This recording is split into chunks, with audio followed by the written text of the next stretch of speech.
And today, Darren, we have the true privilege to have somebody who is unique. I like to ask you, Darren, what will take for you to contemplate your death and execute? I will never do this. I'm afraid of the thinking about the death. You know what I mean? I've faced a death many times in the war, but not because I think want everyone thinks about their parents first. Yes, that's and correct. What's happened to them? So what's happened? What's happened to somebody who plan and execute his own death, and then he doesn't die, but instead of this, he's a living example why you should not do this. So, ladies and gentlemen, we'll take a short break, and you want to listen this. Today with us in studio, it's somebody who done it all, and who's going to inspire you with his story, and why you should embrace the life, why you should love the life, and why you should listen to this great radio show, Business Insights with Darren and Mario, and our guest in studio. Well, you can check on Facebook. His beautiful face is there. But let's go talk after the short break. You're listening to 90.5 Business Insights with Darren and Mario, the greatest and hottest radio business tech show in universe. Universe. You know, that's a Darren magic, on radio. 13 minutes past 12. Live 90.5 Business Insights with Mario and Darren. And I'd like to say thank you again to Darren Capes Davis for making the magic in this awesome radio station, Live 90.5. You can viewing this interview alive on our Facebook, Business Insights with Mario and Darren, or you can tune later on today on our website, alive905.com.au, under the section podcast. You search for this show, and there's going to be interview with Matthew. Now, the Matthew, it's different guest than anybody else, and it's a truly unique opportunity for everybody of you who ever contemplated to end of your life, or you facing the true obstacles, how to overcome them. The point it is, all our guests have their story, life stories and experiences. We all have, Darren has, I do have, and that the experience what our guest has, it's truly unique. And I can't be clearer more than this. It is somebody who experienced the death on a level nobody else ever contemplated. I saw the death and the destruction in war, and I faced the death, but I never been on that scale as our guest today. Ladies and gentlemen, let's go stop talking and let me introduce you to the world public speaker, motivation speaker, and he has a full right to be motivation speaker, because it's a simply not because it's a face at his obstacles and try to commit suicide, but what it is, it's this greatest radio show, Business Insights with Darren and Mario, and that's a unique opportunity to you learn something new. So ladies and gentlemen, welcome our guest in studio, Matthew. You need to continue now, your surname. Caruana. I was waiting for it. So Matthew, welcome to the studio today, and thank you for finding time to be with Darren and myself in studio. And to all listeners, you have almost 2 million people listening to you right now. You are live on Instagram, you're live on Facebook. So for our listeners, how old you are? I'm 21 years old. 21 years old. And how long you been in a wheelchair? 5 years. 5 years. Yeah. So, with the most of the people doing something with their life complaining, you've been in 5 years in a wheelchair and you are inspiring others. So who is Matthew? Well, I like to consider myself a speaker, international speaker, and mindset coach. My mission is to instruct, inspire, influence, and impact people's frame of mind for them to improve their lives, and that fulfills me. That's my mission. It's what I do with my life, and I live every day to fulfill that. Before we go on, and if I may, can I ask a question? And you may not answer if you don't want to. Who was Matthew? Who was Matthew? That's an interesting That's question. a very interesting question. I had little self-worth. I labeled myself as worthless, and I was severely depressed, anxious, suicidal, and I put up, although you wouldn't tell, I put up a front that said, I'm unstoppable, tough as nails, no one can mess with me. But if you really knew what was going on, you would see the other side, but no one saw it.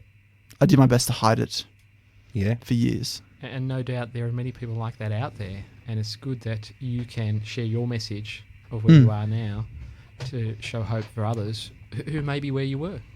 Yeah, and what I've come to realize with what I do by speaking, going to many schools, corporates, conferences, workshops, just all these different places, I've come to learn how many people out there are feeling similarly to the way I used to, and are thinking similarly, acting similarly, feeling similarly. It breaks my heart. And for them to know that, well, not know, for them to believe that this is the rest of their life, that's all they're destined for, breaks my heart. That's very interesting. That's an interesting point. So, Matthew, you're born and grew up in Sydney and in this hills area. So, can you guide us? You know, there's many experts there. Like I will say right now, outright, I'm not the expert in psychology, psychiatry, nothing at all. I have education and have right, but I'll ask you as a person some question, because it's like, I know you don't feel sorry and pity for yourself. I saw you how much life inside of you it is, but can you tell us about your growing up as a teenager, as a child, and compare with the kids today you seeing around yourself? So you grow up, of course you're born and you have the parents and everything else. So like, what was your growing up as a child? It was, like, for lack of a better word, perfect. When I say that, I had, from the outside, nothing going wrong. Family, perfect. No, I never had any family struggles at the time. Everything was really calm, really chilled. Everyone was decently connected. At least they would have thought. And friends, had many friends. I was decently popular. And childhood was never an issue. So what was the issue then? Now, I don't want to blame this, but I do bring it up. I was brought up and raised Catholic. And I was always told, you'll find your purpose through the Bible, through God, through Jesus. And I never resonated with that. Personally, it's not my thing. But then I always heard everyone has a purpose and that everything happened for a reason. And I remember distinctly, I was 12 years old, middle of year 7, like I said, good amount of friends, everything going well. Yeah. I asked myself, well, what was the meaning of my life? What's my purpose? What's my reason? And that confused me. And so, being the curious person that I was, I should ask myself another question. I don't like having a dead end. Well, if I can't answer that, well, if I was gone and dead, would anything actually change? Oh, just a second. We're talking about you're 7 years old. No, 12. Okay, 12. 12. So you're 12 years old. So let me reflect this. You heard everybody has a purpose, everything happened for the reason. And today, most inspirational speakers, motivational, talk about this, about purpose. And I can now, between the lines, actually understand that when somebody motivates somebody else to find a purpose, actually can be very negative impact to somebody if it doesn't find the purpose. So you're 12 years old and you say to yourself you have no purpose. Well, I didn't know at the time. Okay. At that question. So then my second question, if I was gone dead, would anything change? I was alive. I didn't know how to answer that question. So I asked myself a last one. Well, do I actually add any value to society? And then I had an answer.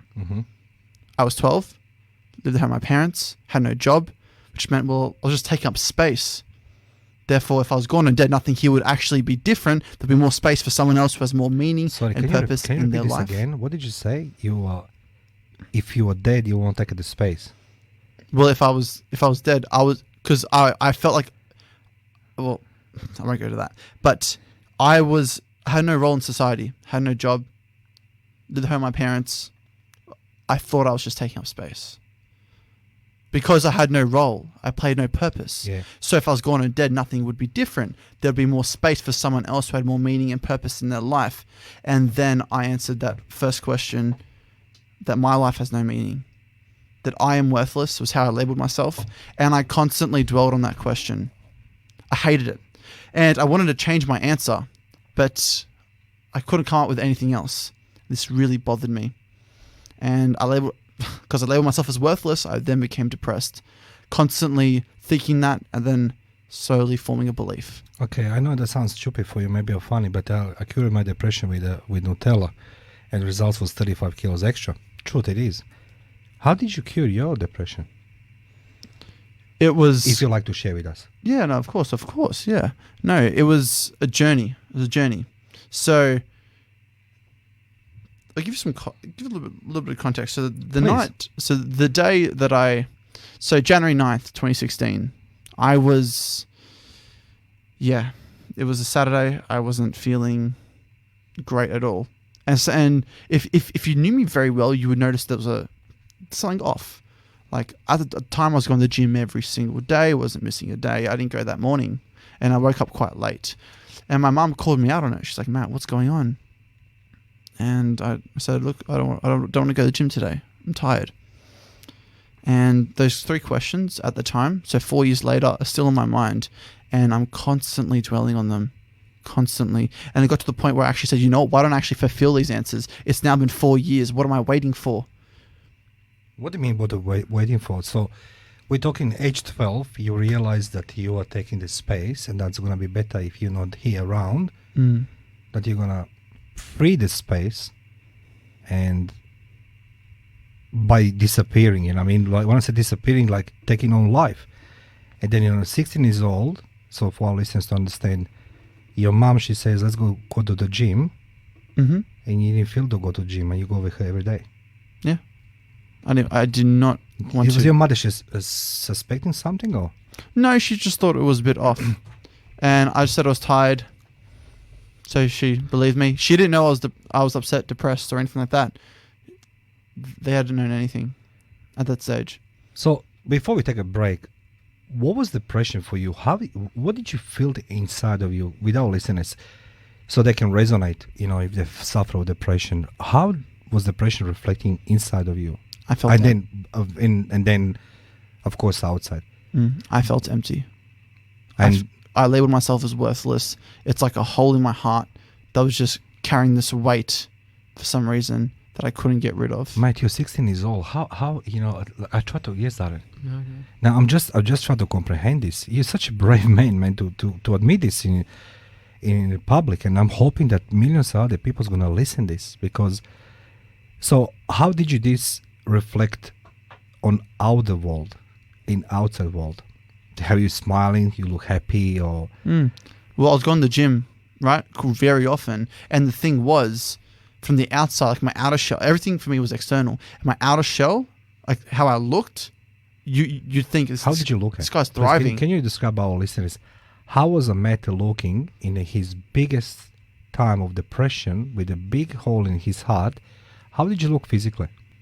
I was ripped. I was big. I was going to the gym consistently. Like I said, I looked like, God, like I'm like a model, essentially, for lack of a better word.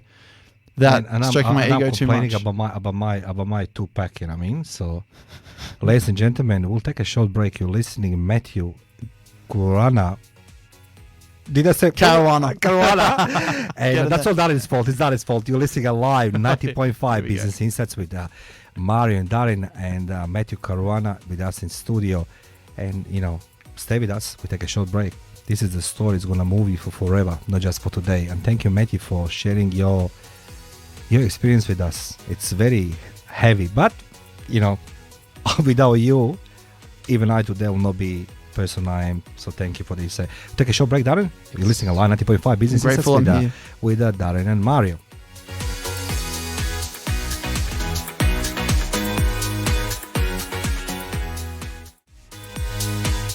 It's 29 minutes to 1, live 90.5 Business Insights with Mario and Darren. And I'd like to say thank you to all listeners to Line 90.5 Business Insights with Mario and Darren. Darren and I would like to say thank you to all sponsors of this great radio station, and I'd like to say thank you to all of you who are tuning in across the globe. It's almost 2 million people listening right now, and I'd like to say thank you to everybody on Instagram, on Facebook, and most importantly, thank you to our guest Matthew, who is sharing his very powerful story, very painful story, but we truly expecting that you're gonna take the best from this story and make it your life better. And I have reason to say this because Matthew, he decided to do something what most of us will maybe contemplate or maybe execute, but Matthew did execute his own suicide. However, he survived and he shared his story, and now today he shared his story across the globe about suicide, about depression, and we continue our interview with Matthew. So Matthew, during the being ripped and being the sexy beast on Instagram, everything else, like between me and Darren, like we make the good. But okay, jokes aside. So you were going to the gym, you were looking ripped, you were, that's a outer shell, as you say. So, but I understood in our prior conversation before the show that you are using extensively enhanced substances as well. Is that correct? During that time? Not steroids. No, but no. I mean, okay, but maybe something more on a lighter note, let's just say. Some drugs or something. I tried to find a proper word. So please, can you share with our listeners? So you are 12 years old, you realize that you have no purpose. But by the age of 16, you're ripped, you're a model, you're a good-looking man, but you are, taking drugs as well. When would you start taking drugs? I started at 13. 13. Yep. So how did you come in contact with the first drugs? Well, like you don't go in 7-Eleven and say like, give me a kilo of marijuana, you know what I mean, or something like this, you know what I mean? But no, how did you come in contact with the drugs? Yeah, so it started when I was on the Christmas holidays, year 7. Yes. So I used to, so give you some context. I used to go to a skate park near my grandparents' house. Yes. Over and over again. I used to love the place. And I became some friends with there because I was going there regularly, right? Yeah. About once a week. And so I slept over their house one night. Slept over and skated most of the day. That night, right back at his place, and he's like, "Hey Matt, want to smoke some pot tonight?" I was like, "Ooh, look, I don't know. I never touched drugs." Cool. Your grandmother gave you. Sorry. Yeah, you gotta imagine that. Yeah. So he offered, and I didn't really want to. I was a bit intimidated because I'd heard about drugs is what I learned from school. He's like, "Dude, what are you talking about? It'll smell you out, make you feel good." Yeah. When he said that, I really held on to those words. Yeah. And so I was like, all right, because at the back of my mind, I've been feeling upset now for 6 months. Right? And so to me, it was like a no-brainer. I said, yeah, let's smoke. And the thing was, I wasn't feeling anxious, depressed, suicidal. I wasn't questioning my life at that stage. No. I felt like it wasn't there. And so I equated that, with just drugs in general, just with feeling good. And the next morning, though, those thoughts returned. So I felt like I kind of needed more. But we were going to skate. He didn't want to. It's like, okay. Went back home that afternoon. Now, this guy doesn't go to my school. My grandparents live in a suburb about 45 minutes away. And I couldn't get it out of my head. I needed more. Right? This was my fix. But have you felt better with the marijuana? Like you feel you will cure yourself from depression or something? Well, I thought that was the fix. Because up until this stage, 6 months have gone by where I haven't not felt this. I've constantly felt upset, depressed, and worthless. That was the main label that really got me down. Worthless. Darren, who make us worthless? Do you think that society make us worthless? Our parents or? No, I believe the power's in oneself. To make yourself worthless or to make yourself what you should be. And that's someone who looks after yourself in like a, not a silly way, but you need to love yourself. Yeah. But I think there's other things out there as well in that, and I was talking to Matthew during the break, and I'm going to ask you the question now. Please. In those years, and so from year 7 to then it's 4 years plus, and you're 13, now taking drugs, what do you believe you were missing? Now you know what you're going through. Connection. What do you mean by connection? Yeah. That was the deepest way to put it, but connection, someone that understood me and someone I related to. So with the drug, say for example, were you trying to connect with the drug or connect with the person who introduced you to the drugs to kind of have a good time with them? Well, no, I was using the drugs to connect with a feeling outside of upset, depression, and anxiety. Okay. Can I draw the line there? So it was not marijuana only. No. You tested something else, or? Yeah, so it started with just that, and so after I sat at my mate's place, Matt home, I'm thinking I need something, but I made a clear distinction. If I'm going to continue with this, friends and family are going to be completely separate. Yeah. I need to, in a way, live a double life. No one in my day-to-day life. So it's like a double life, yeah, right? That's what you're saying. Somewhat, if you want to call it that. So basically, none of my friends at school, none of my family can know. And I firmly said to myself, no one's going to know unless they're doing similar stuff. And so, and I used to skate a lot. Used to go out around my area, skate around, go out for a few hours. My parents wouldn't ask any questions, so I was doing it that often. So I'd tell my parents I was going for a skate. But at that stage, I was looking for someone to get drugs off. Didn't really matter what it was at the time. Then I found someone. He was smoking, he wasn't suspicious, so I approached him because I recognized the smell. And yeah, smoked with him, stayed with him for about an hour. And then he said, before you leave, look, take this with you. And in my hand was a bag of Coke. And that's when I was like, oh, Coke. no, look, no, I didn't want it. Honestly, at that point, I was scared. I was like, look, man, I haven't done that. I smoked pot. That's really about it. Yeah. And he's like, what are you talking about? It's your first line. Here, I'll do it with you. It's not going to kill you. I was like, So that's how that works, actually. I'll do it with first line with you, not kill you. And what was your expectation? Did you have expectation before you were snorting Coke or afterwards? I didn't know what to expect. And afterwards? I knew nothing about it. Afterwards, I thought weed was going to be the answer. No. I hooked onto this really quickly. I ended up going through that bag pretty quickly after he gave it to me. Mm-hmm. And I returned to him about a week later, asking for more. And he laughed at me. He said, you want more? You got $300 for a gram? And I was like, okay, wait, what? Well, it doesn't come for free. I know, but up to that stage, I didn't know that. And basically, I had no job. I told him that. He said, well, look, if you need money, you can work for me. And at that stage, I thought I had no other option. In my mind, I'm feeling upset, depressed, worthless, right? Here's this drug that is quote unquote helping me in the moment. And I need to do this to get it. I need to start dealing. To me, I thought it was a no-brainer. And so I said, all right, let's do it. At 13 years old, I thought my next best step was to become a drug dealer. Well, but simultaneously, you were contemplating suicide. Mm-hmm. But when I was high, I wasn't thinking that. So I thought this was the escape. Ladies and gentlemen, we take a short break and we come back after the break with this awesome guest of ours, because this is just a scratch of his story, because what you want to hear from him, how his story is going to help you, enable you to overcome the obstacles, and how you're going to make it your life better. Because Matt, he shares his pain, so you can recognize that pain inside of you, so you can reach out to the different avenues, to different organizations, to people, to friends, to family, to wife, to mistresses, to the midgets, to the dwarves. Who cares, as long as you feel okay?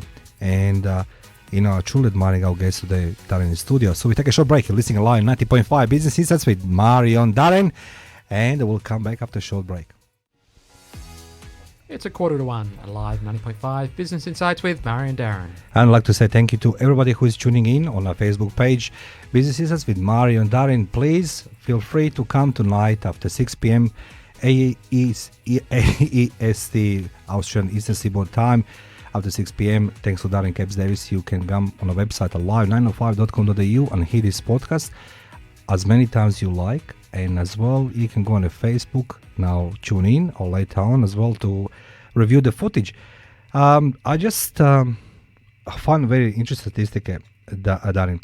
He said all the number of deaths by suicide varies each year. The age standardized suicide rates in Australia has increased from 10.7 per 100,000 population in 2009 to 12.1 deaths per 100,000 population in 2018. That's a 30% increase.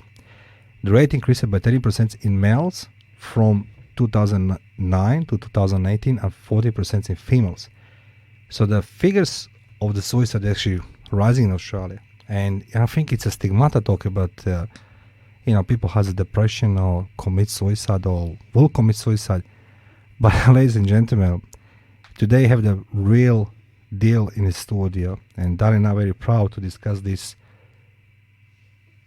topic with all of you. We're all gonna reach the point in life. I did, there's a time when you're just a human being and feel all these emotions coming out, and you think that life is not fair to you, and you feel worthless, and that's what it is. I was thinking the worst emotion, it's a rejection, but worthless, that's the something what we're creating as well.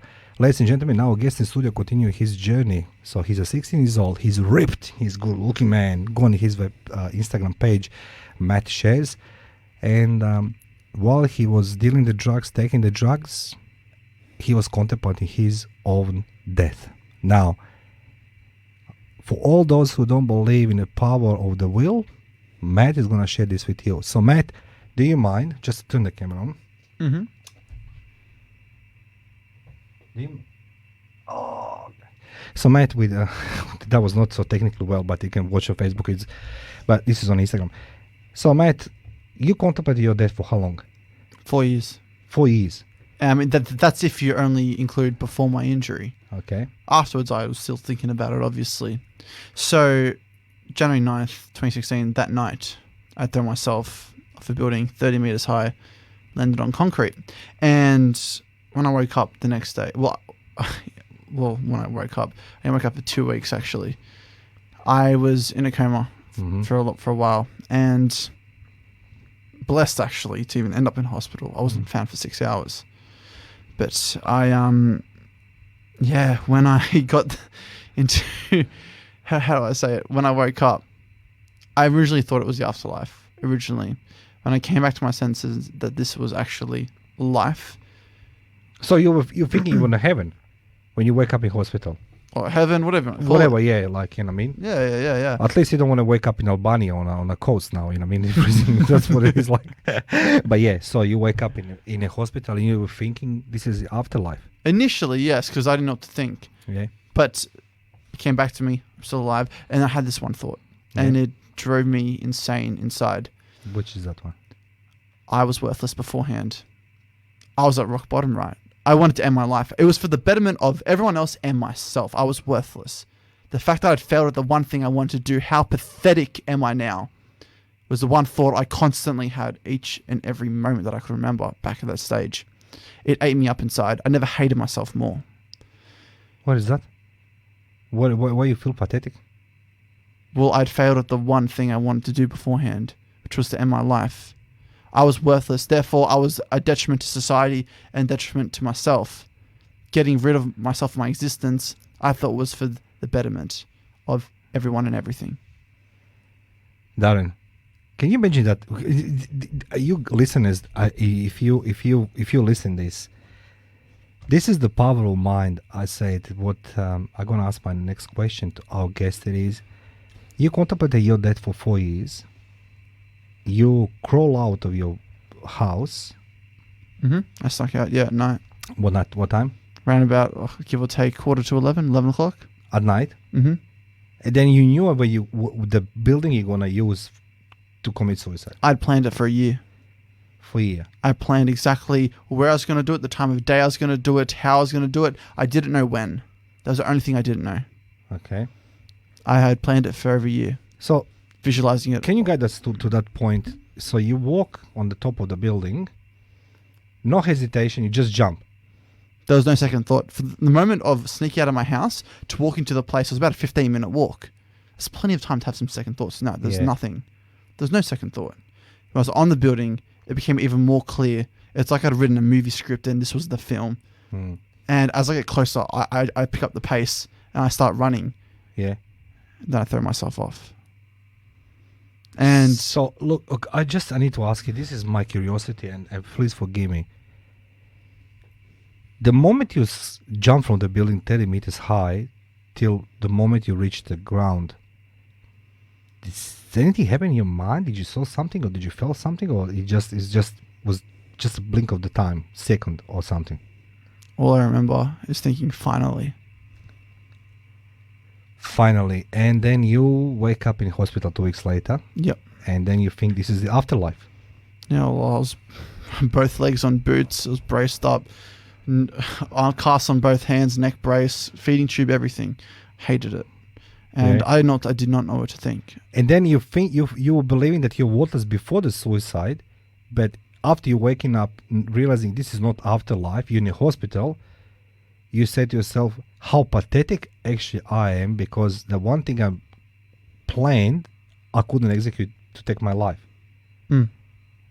Man, this is heavy, Darren. What don't you think? This is very heavy. So how long take you to recovery? What was the hospital feeling? You know what I mean? Like, they come to you and doctors and the family, and they say to you, you know what I mean, we found you, you know what I mean, and all these things. You fed on the tubes, you say, and everything else. Yeah. It was interesting. I was in ICU for a month, and then I was in the spinal ward for 3 months. So a total of 4 months in hospital. And it got to the point where I thought this was my life forever. I'd gotten used to people doing all these things for me, gotten used to doing certain things, and I didn't like it at all. So And did you still contemplating to end your life? Of course. I was asking my friends, how did you get here? Like, we caught a train. I'm like, okay. Yeah. And that sparked an idea for me. And I was constantly thinking about it. But I was a 24-hour watch for a while. Okay. Psychologist twice a day. And at the time, it drove me nuts. And when did you stop thinking about suicide? That was a long journey. I had a turning point while I was in hospital. A week before I left, actually, with a stranger on a train who broke my pattern unintentionally. Right? I had gotten some piercings done in Penrith, and on the train ride back halfway through the trip, this guy comes on. Complete stranger, never met him before. And it's the first time I've ever told someone. But he abruptly asked me, before I even sat down, what did you do to yourself? Look at you, Jesus. And I don't know why. I suppose a mixture of how abrupt he was and how happy I was because I got in these piercings. I said, I attempted suicide. First person I ever told. And his reply was? His response was, with some profanity. Yes. That was pretty stupid, wasn't it? He starts laughing heavily. He really starts laughing. Yeah. And I didn't know how to respond to it. And the next morning I woke up with a sense of lightness. And for the first time I went and saw my social worker without her chasing me up. I shared what had happened. And she said, Matt, maybe open up to that guy, got things off your chest, made things a bit lighter. But what if you were to open up to the people close to you in life? Could you potentially strengthen the relationship you already had with them? And that hit me because I didn't like hearing that. Before my injury, I'd never spoken. And at this stage, I had never wanted to. That just came out in the moment. Yeah. But I started actually, because she made a good point with the guy on the train. So I started talking to my girlfriend at the time. Yeah. She said she never loved me more. It's been 18 months since you've been real with me, Matt. I never felt closer. I started talking to my friends. And there were 2 people I swore were never going to know, my parents. But I spoke to them. It's amazing how my relationships did go closer. And I had a supportive network around me that I could go to when I wasn't feeling good. And they valued me as much as I valued them. And that helped me tremendously. But I was still worthless. Those 3 questions had the same answer. Yeah. Right? I still felt worthless. Until the end of that year, I was given an opportunity to... Well, I was actually asked to go to the hospital, have a meeting with my social worker. And she said, hey, Matt, would you be open to sharing your story with about 30 or so students the same age as you? You open to it? And I said, look, I don't know. But she cut me off. She said, Matt, remember that guy on the train? How that made you feel? What if you could help other people by helping yourself at the same time? So your worthlessness actually found a purpose to help others. Not at that stage. Not at that stage. But it was leading up to it. Well, maybe after pancakes. Well, ladies and gentlemen, we're gonna continue with Matt Caruana after the break. We have the news done, right? Yeah, and the song first up, and news, weather and traffic, and we'll be back for the second hour. With about 7 minutes. We're gonna be out of the air. We're gonna take the short break, and as Darren says, the weather, and this is the very first time again, this week he doesn't need to alter the photoshopping. They put in the sun. It's very warm outside, about 30 degrees. Ladies and gentlemen, please stay with us. Continue this interview on our Facebook page, Business Insights with Mari and Darren. Thanks to Darren Capps Davis and his magic touch for technology and this awesome, powerful story which is going to change your life. And thank you everybody who joined us live in studio on our Facebook page, Business Insights with Mari and Darren. Thanks to Darren Capps Davis. Again, he's a magician. And guys, if you ever want to learn about podcasting and video editing and good radio presentation skills, please feel free, touch it. Be in touch with the Darren. No touch. Blah. I'm touched. You're touched. I'm touched. No, I'm touched. You're touched. No, I'm touched. I was like, no touching in this studio. Be in touch with Darren Capps Davis. You can find him on our Facebook page as well, on the Twitter, and he's all over the social media as well. We're talking today about facing the obstacles. So imagine how often we face the obstacles, we see no exit. Our guest in studio today, he realized when he is 12 years old that he is worthless. Are we talking about 12 years old? So, skipping 4 years, 16 years old, for 4 years he contemplated his ending his life, and he executed. Friday night, 11 o'clock, close of 11 o'clock, he jumped from the building 30 meters high, not 30 floors, 30 meters high, but survived. So shares today that his powerful, compelling story. There is no glitter, there is no red carpet around the mat. He's in wheelchair, strong. He is determined to help everybody, not just in this studio, because we all need a help, including me. We all need a friend for the end of the world. But the point is, with everybody who feels worthless, pathetic, depressed, this is the expert you want to talk, because he felt all of this. So Matt, when you wake up and you face that stranger in a train and he asks you, what have you did? He replied to you, you say to him, I tried to kill myself. Mm-hmm. And he said to you again, what he said to you? And he said, well, it's pretty stupid, wasn't it? And what do you think, when you spoke with your social worker and she told you, I presume that's a lady, right? Yeah, Okay, lady. She told you, why don't you open up and share your story? Did you felt relief and that you find a purpose? Is that correct or misunderstood? No, so this is now, this December 2016, she'd asked me to come into a meeting and she brought up that I could share my story. And I didn't want to initially. I didn't like talking. But she cut me off and she said, Matt, what if you could help others help you? Do you remember that guy on the train and the whole event? And in that moment, I had this feeling and it came straight from the heart. Yes. And this thought that said, Matt, what if you could help someone? Imagine that, and how would that feel? And in that moment, I had conflicting beliefs or thoughts. Mm-hmm. And before I said no, I said yes. And I said, all right, I'll give it a shot. And I was not keen on it. But February 2017 was my first time sharing. Yeah. I shared. I was shaking. Sorry, what year are we talking about now? 2016 you jumped? At the beginning of that year, yep. 2017, okay. So February 2017 was my first because time it took sharing. how long to take it to in the rehab? So hospital 4 months, rehab 6 weeks. So I wasn't out for around about 6 months. Okay, so that takes time. So it's February 2017. Mm-hmm. Your first appearance in front of who?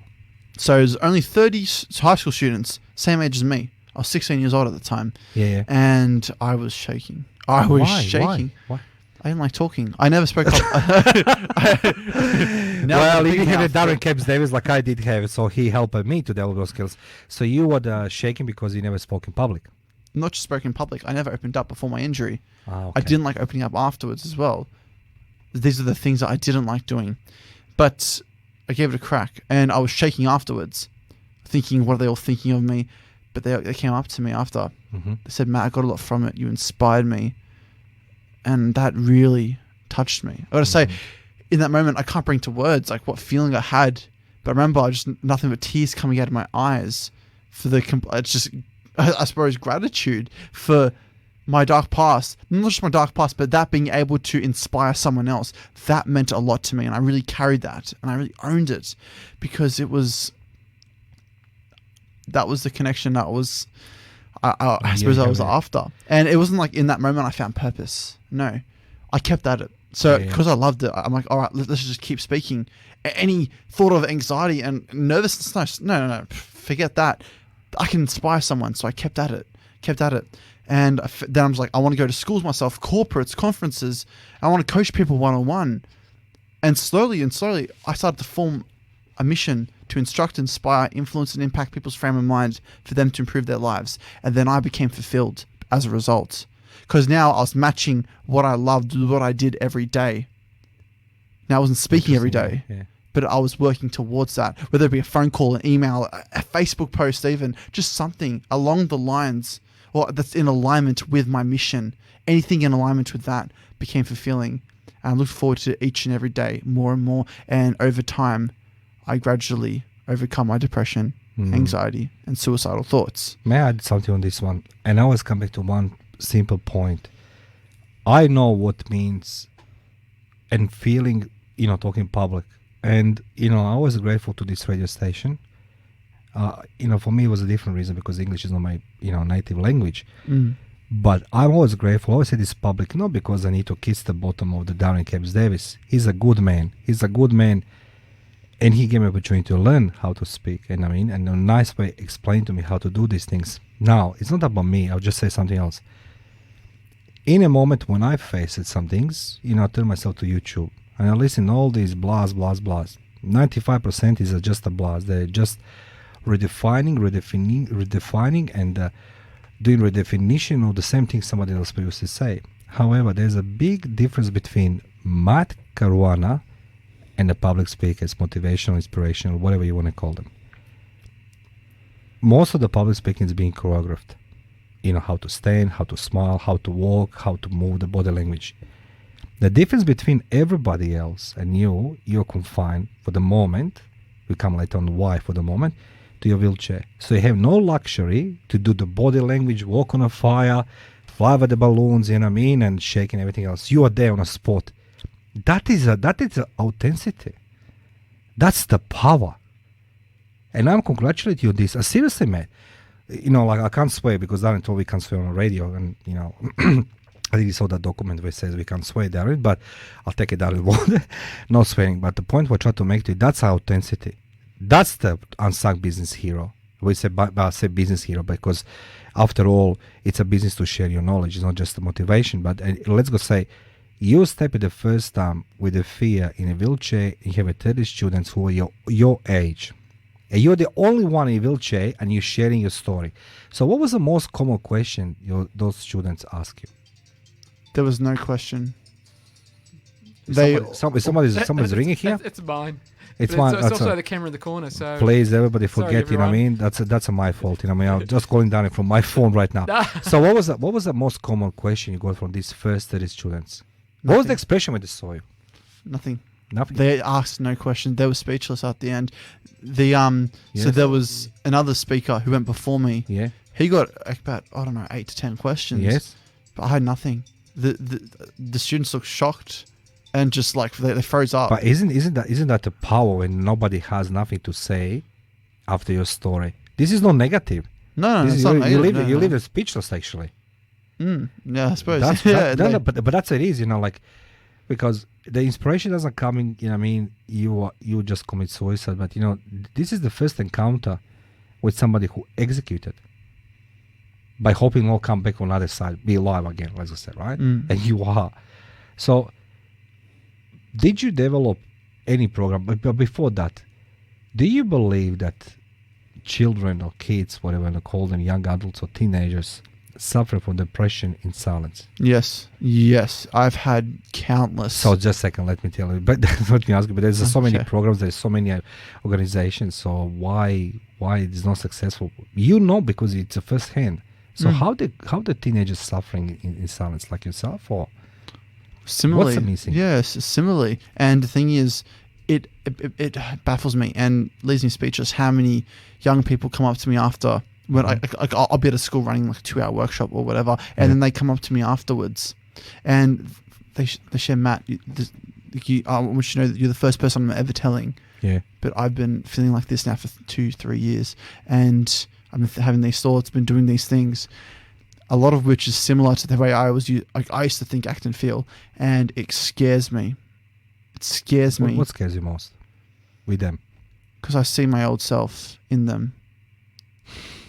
And the last thing I want to see is someone on top of a building, top of a bridge, top of a cliff or whatever. Yeah. Doesn't matter. And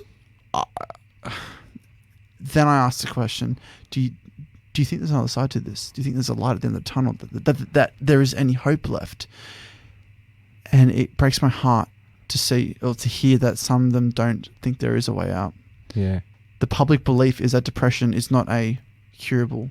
It's not something that's curable. There's nothing that can fix it. You're stuck with it for life. It breaks my heart because I know that's not the truth. What's the hardest part? Just try to understand when you suffer with depression at that age. What's the hardest part, to take the parents or talk to friends, or you think it's going to be someone's going to bully you or ridicule you, or it's a better way to suffer inside? The hardest part initially was just talking in general. Okay. I struggled with just getting it out. I didn't want to for so long. Mm-hmm. I was, how do I say it? No one at the time was talking about it. Everyone, so family, friends, people at school, all this stuff. Whenever someone was upset, they would keep to themselves. They would step back, stay shut off, keep to themselves, right? They wouldn't talk. And everyone else would be like, oh, look, just give them some space. They need just some time. They're working on some stuff. So no one addressed it. So how was I going to know how to address it? Or why was I going to address it if no one else did? I felt like I couldn't. Because you say something in the first hour of this interview, something very interesting, that you had two Matthews, one inside with a big hole in the heart, and the Matt, outer Matt, who was strong, muscly and everything else, and taking drugs, whatever it is. So that's how depression actually works. It's a two people, like a Dr. Jekyll and Mr. Hyde sort of type, right? Make sense of what I'm saying? Or Yeah. Like a split personality, let's say. Like, one you're projecting out to outside world, and one you keep it for yourself inside. It's exactly what I did. If you were to peel back the layers on all the muscles, Yeah. you'd see someone who's severely depressed, someone who's broken, scared, and just fearful. You know what breaks my heart before I go to break? Watching your videos from the gym. You know why, Darren? He pushes more benches than me. That's the scariest part. Ladies and gentlemen, you're listening live 90.5 Business Insights with Mario and Darren. Darren and I will take you for the break, and we continue this interview on how Matt Caruana can help you and assist you to, overcome your obstacles. And, you couldn't ask for the better than the Matt. You're listening live 90.5 Business Insights with Darren and Mario. We'll take a short break and come back.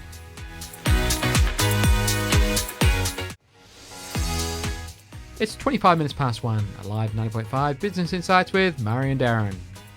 I should say something, and I'll just try to type some questions for our guest in studio, Matt Caruana. The first part of the interview, it's already on Instagram. You can check. There's been tagged Matt Caruana. Go on his Instagram page. Matt shares and connect with him. You'll be glad you did it. Now, Matt, we spoke about the most important thing, which is, you executed your own suicide, and then you start become the public speaker. And now I'll ask you a question: do they kids suffering in silence? But projecting in the outside world strong, whatever personality it is. How do you help the people, Matt? How do you help people when it comes to you? Somebody says, "Dude, I have enough of the life." What do you feel when someone's come to you and say, like, I have enough of the life? And I suppose the thing is, it's very different for every person. Everyone's experience is very, how I say it, individual, and needs to be treated as such. But I'm a firm believer that one of the human needs, love and connection, have a supportive network. Because sometimes, most of the time, when people are feeling depressed, upset, anxious, they feel isolated. They feel like they're the only ones feeling that. They don't feel like anyone understands them. Yeah. So be there for them. So do this network must be psychologist, psychiatrist, or can be anybody, friend or family? To start, make it someone close. Be people close to you in life, your parents, your partners, your friends, people that you feel comfortable opening up to. But I also do encourage professional supports. Yes. Of course, your psychologists, counselors out there. We're lucky in this country, right? We got many organizations out there, Beyond Blue, Black Space. Beyond Blue, Headspace, Black Dog. Yeah. There's many out there, many hotlines we can call. If you're not comfortable with a hotline, there's even online chat services. Yes. Yeah. And if you're under 25, Headspace is completely free. Yeah. We do live in a country where supports are out there. And they're very much available. I would say as well to watch your network. I'm big on human connection. As you can tell, I was craving that beforehand. And now I really focus on that. So who are you surrounding yourself with? Understanding that they're going to influence how you think, act, and feel. And they're going to influence your life ultimately. And be aware, like, for example, how are these people making you feel? And how do you want to feel more of? Are these two questions in alignment? Because if they're not, you're not surrounding yourself with the right people that are going to fulfill you. Interesting, yeah. And quite often, when I run this this activity in high schools, I'll have a student come up to me and say, Matt, I never realized I was around the wrong people, and it makes sense why I'm feeling this way. And Can you expand on this one when you say wrong people? Can you expand a little bit more on that one? Who is the wrong people? Like I can say with Darren and I, we can talk about experiences of their life, or with you, and I can pinpoint people in my life. I truly believe they shouldn't be around me, but I picked them. I picked them somehow down tracking. And they become the part of my life. But I learn my lessons. But we're talking about young age, boys and girls your age who are 14, 16, 17, 18 years old, or 12. I'm sorry. I just want to make it one group, but it's like everybody who experience depression and worthlessness, or being pathetic, and not having the purpose in your life, not finding, because the day when you committed your suicide when you were 16 years old. So who is the wrong people you're referring? How do we recognize the wrong people around us? Well, it starts with self-awareness, being aware of how do you want to think, act, and feel, and the people around you, are they influencing that? Are they in alignment with you? Do you truly connect?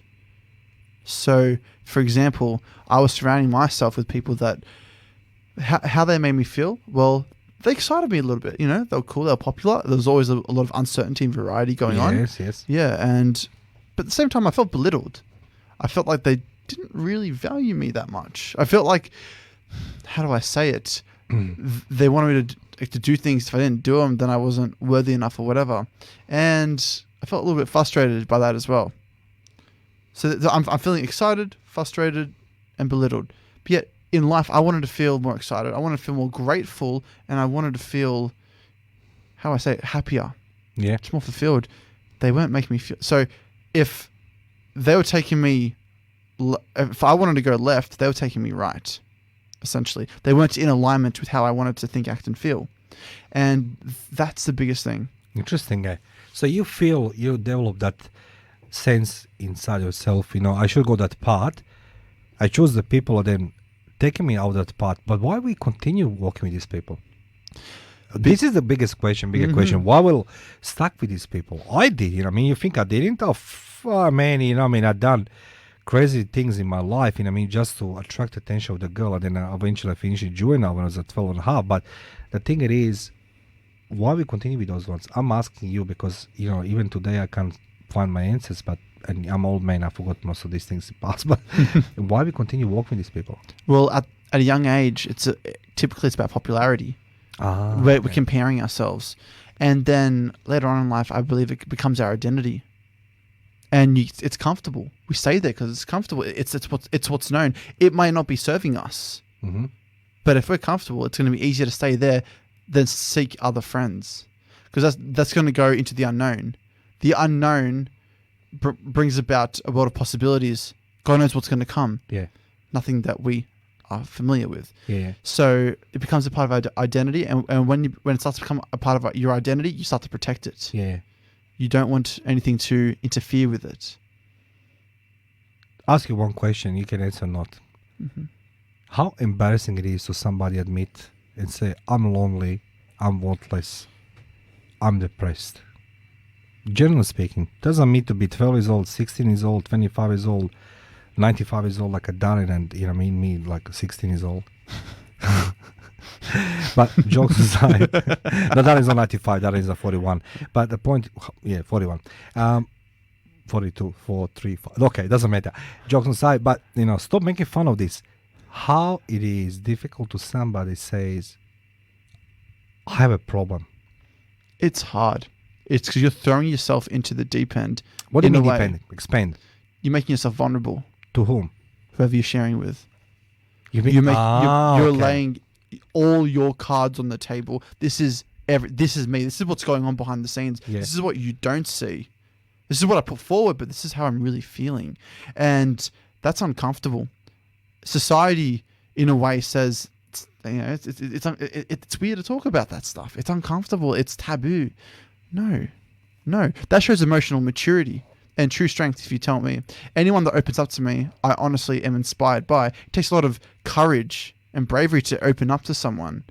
And To then say I want to change how I'm feeling shows that you want more and that you're aware of it and that you're willing to take the steps.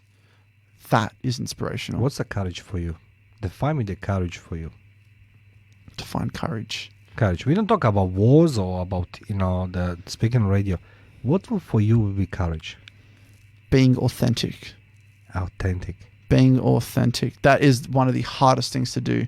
Well, now you know the answer why I love your company, why I know the Matt for some now time, and why I appreciate company of Darren Caps Davis.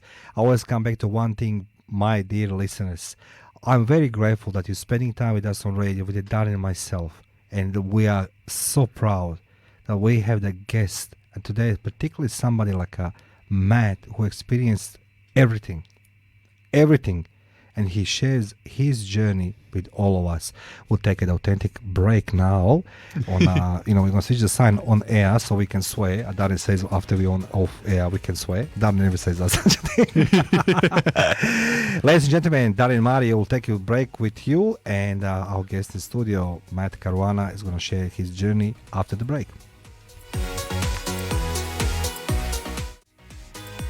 It's 21 minutes to 2, a live 90.5 Business Insights with Murray and Darren. I'd like to say thank you again, Matt, for being today guest in studio with us. We are, close to finish our show today, and I truly believe we could stay here forever, never. No question asked. But I have the question with you. Drugs obviously is not, part or escape from depression, and you explained to us very clearly why it's difficult for somebody to open, because you become vulnerable to those who you open. So now the people come to you, you build the trust, you build your name, and as I say, like authenticity of you, it's extreme. So when somebody come to you, what was with their problems? What is your first reaction? What do you look into somebody when somebody comes to you and say, Matt, you're 20 years old, and I'm 48 and I think I'm suicidal. What would your thought is going to be first to talk to that person? Well, when I'm talking to them, I want to hear the whole picture. What's going on for them? What's their life looking like? Maybe something caused it. Maybe it didn't. Maybe it came about it just happened and they started feeling that. And although one thing I've noticed is that if you were to understand people's story enough, you would come to find the reason why. But some people just aren't ready to go to that level or share that. So just to understand where they're at. And if you're going to listen to someone and they're opening up to you, the first key thing is you are non-judgmental. You keep no judgment in there, because they are making themselves vulnerable to you. Yes. That's to show authenticity is true courage, like we spoke about earlier. And for someone to do that and you are judging them, they're not going to feel great. They're going to feel belittled. They're going to feel upset further than what they already were. So keeping no judgment out of it, firstly. Yeah. Then, obviously, you Yes. recommend supports. Yes. Encourage supports out there. For me, like I said earlier on, the supportive network is that first step. Yes. To feel like you're not alone, that they're there, that people are there for you. Yes. Please continue. Pardon? Please continue, yeah. Yeah. But then to find what excites them. Why do you use the word exciting? Because you said this in the first hour. There was no excitement. You were going with the people pulling us right instead of going left with us. So why excitement? My excitement? Yeah. Well, if you find what excites them, what lights them up, what they love. Okay, what they love. You can start to then find what they can start doing to support themselves. Let's say we all have, like for me, I charge my phone overnight. I wake up, it's 100%. Yes. Right? We are the same. We go to bed, we sleep, wake up 100% battery. As we go about our day, there's certain things we do. School, work, study, I don't know, chores around the house, shopping, whatever. We use our battery throughout our day, right? Just like our phones as we go about using our phones. But like our phones, we can also recharge our battery. So the things that we do with things that we do throughout our day that can also recharge our battery. I.e., for me, I love meditation, playing guitar. I'm big on cold showers. I love listening to music. These things recharge my battery. They bring me energy. And it's important to recognize these things that you can go to, strategies you can put in place for yourself. So when your battery does get drained, you can go to it. But sometimes that battery gets overloaded, and you need some support. Interesting. How did you put this? It's come to the end. The battery comes. Human life is very fragile. You know this. From outside we are all appearing very strong and we calm or successful. Well, most of people. The question I do have for you: how much social media impacting young adults to become depressed? It is a big factor. It is a big factor. Me, when I was younger, constantly comparing myself. Yes. There were people in my school, outside my school, who, you see all their photos, they're out with these people, and, they're popular, they're out every weekend, they're out every day, every afternoon. It's like, well, what about me? Yeah. I'm inside, I'm on Facebook, that's all I'm doing. And I constantly compared myself, and I know a lot of other young people are doing it. They're following these fashion models. They're comparing their bodies. They're following all these people who have luxurious lifestyles. Yeah, they're constantly comparing themselves. This is where insecurity is really bred. Yeah. I believe in today's society. That's very interesting, because I truly believe that there's a big competition on social media, no question asked. Absolutely. It's every day, like everybody try to appear better. I don't know, it's not me because I'm fat. I'm fat, there's no, I can't compare myself, but, even I sometimes I wanted to look better. Physically, choosing the angle of the camera and how I'm going to look like. But the point it is, social media is a big driver to insanity, to you be better and so on. Through your public speaking, do you addressing that issue to the young people? Not necessarily, not very much. I do bring it up. Yes. I do bring it up, but my main focus is the power of connection. And what connection? Connection. So firstly, like I mentioned earlier on, people in our life, how they influence how we think, feel, and act. Yes. When I'm at a school, for example, when I'm in front of 200 students, I want them to understand that, then understand how they can support others, how they can support themselves. But ultimately, in that group of 200 students, I want to increase the level of connection amongst everyone. I have activities, exercises, reflective questions that create that. And I see the discomfort in the students, but at the end... Discomfort? What do you mean discomfort? The discomfort, because these are slightly... These exercises and activities are slightly vulnerable. Mm-hmm. Then afterwards, I see students high-fiving each other, giving hugs, and connecting beyond what they were when they came in. When they came in, they weren't really... You're such a legend, mate. But look, we're coming to the end of our show. So I have a few more questions to ask. We take a short break, and then we're going to expose naked truth about you. What are you doing in the gym? And I want everybody goes on Matt Share's IG page, and you want to see it. Even before asking a question, listening online 90.5 Business Insights with Darren and Mario. We'll take a short break and continue our conversation with this awesome guest, Matt Caruana. It's 9 minutes to 2, alive 90.5 Business Insights with Mario and Darren. And ladies and gentlemen, it's 9 minutes to 2 p.m. and it's time to abandon and disembark this lovely studio because next show is coming after us. But before we go to this, Darren, this is, you're going to like it. Matt is in a wheelchair. And what's the paraplegic or what was the quadriplegic? What's the difference? I don't know what the difference is. Seriously, like, you know what I mean? So quadriplegic is impairment of all four limbs. Paraplegic is only two. Okay, so paraplegic, right? But do you know that Matt, he drives a bicycle? Did you know that? No. He's on a mission. Matt, share with us. Yeah. So. Oh, well, thank you very much, Matt. That was a very inspirational from you. So. No. I want to hear this, Mario. I want to hear this. Oh, thank you. Please continue. Well, I'll talk to Darren. So.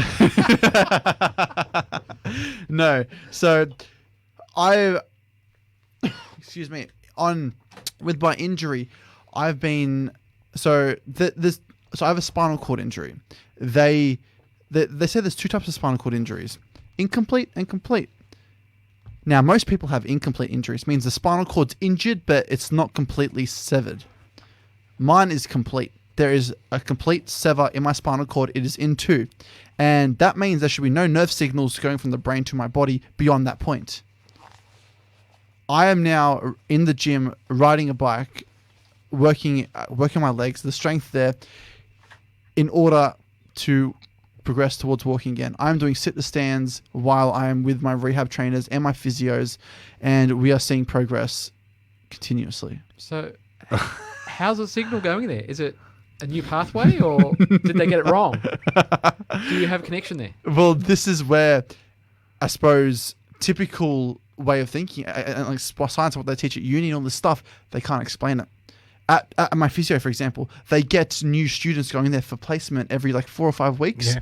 And every time we ask them, what level of injury do you think Matt is? And it's constantly getting lower, which means I'm progressing. And they're like, doesn't make sense. How is he a T12 complete and he can use his legs? How does that make sense? His use of his abs and all these other things, they don't know how to explain it. I believe it's in the mind. I firmly believe it's in the mind. 80% of my rehab has been mind transformation, mind reform, and 20% has been the physical rehab. Obviously, without the physical rehab, there is no progress. Yeah. But also without the mindset change, there would be no progress either. Now, everybody who facing life obstacle, he must listen this radio interview. I'm freaking declaring the freaking martial law on a negativity, on a Crimea River babies, my life is this and that. I'm declaring here right now to stop that nonsense, how life is bad. You guys, you should listen to this radio interview, because listen to this radio interview, you're going to meet the person who beat the law of gravity, physics, medicine, and everything. Of course you beat the gravity. You fall from 30 meters high, and you're alive. Of course, medicine can't explain everything. So yes, I'm declaring martial law on behalf of Matt Caruana. Go on his Instagram page, Matt Shares, and connect with him. Be inspired. Reach him. So Matt, a part of your hourly fees, everything else, how the people can reach you? The best way, I would say, is my website. Please. So www.mattcaruana.com, Yes. MATTCARUANA.com. That's my website. There's a contacts page there, and a lot more of my stories on there as well.